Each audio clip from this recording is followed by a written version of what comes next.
Assalamualaikum warahmatullahi wabarakatuh. Perkenalkan, nama saya Talita Ramarhayu. Saya dari kelas 2 BKIF Prodi Bimbingan Konseling Islam Fakultas Dakwah UIN Syaifuddin Zuhri Purwokerto.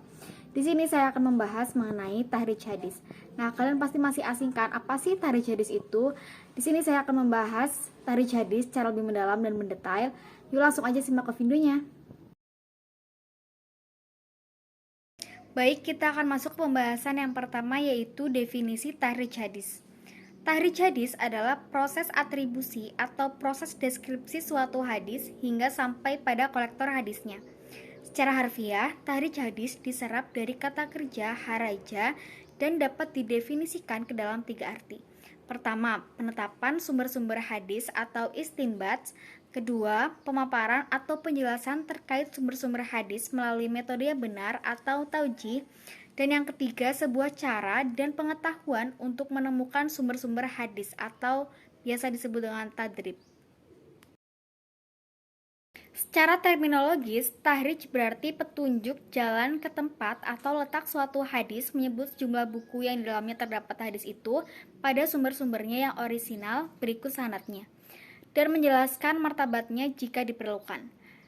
Kesimpulan tahrij hadis adalah usaha menemukan matan dan sanad hadis secara lengkap dari sumber-sumbernya yang asli, yang dari situ akan bisa diketahui kualitas suatu hadis baik secara langsung karena sudah disebutkan oleh kolektornya maupun melalui penelitian selanjutnya. Pembahasan yang kedua yaitu latar belakang munculnya ilmu tahrij hadis. Kegiatan mentahrij hadis muncul seiring dengan berkembangnya karya-karya ulama di bidang fikih, tafsir, dan sejarah, di mana para ulama tersebut terkadang tidak menyebutkan sumber dari hadis-hadis yang mereka nukilkan.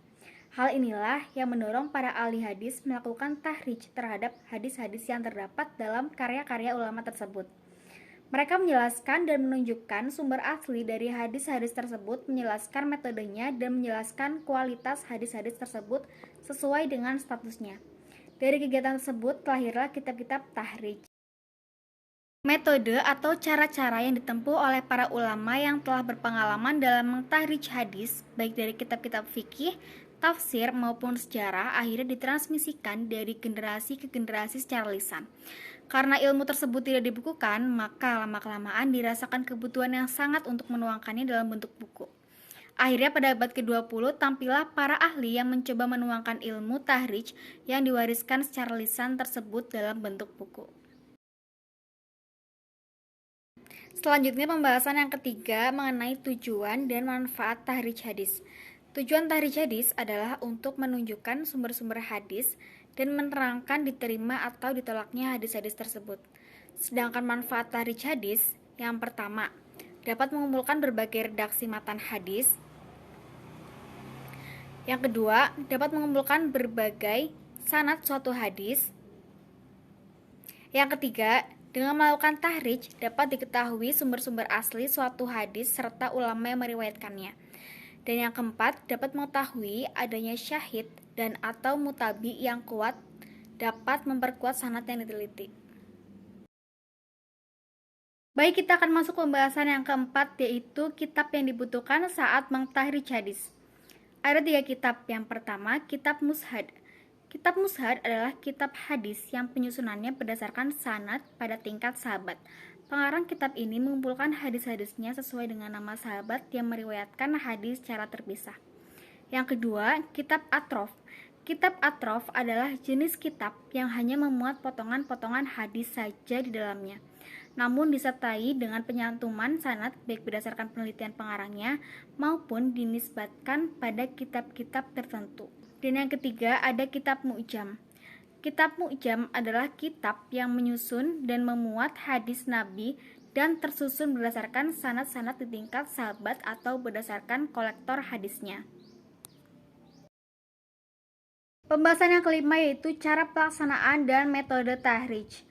Yang pertama ada tahrij melalui lafaz pertama matan hadis.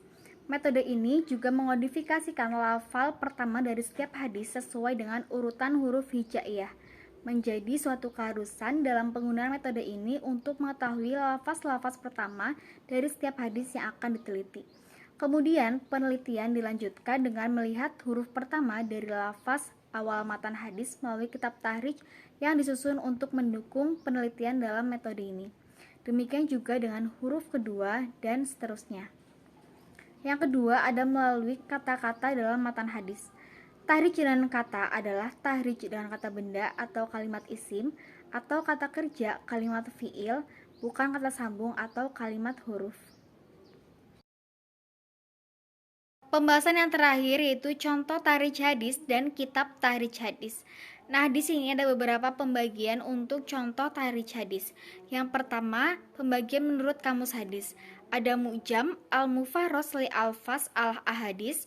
Yang kedua, Miftah Kunuz as-Sunnah. Dan pembagian selanjutnya yaitu kitab-kitab hadis atau kutub asita, kitab sejarah para perawi atau kutub atau bakot, dan kitab ilmu diroya atau musholah hadis. Selanjutnya kitab hadis.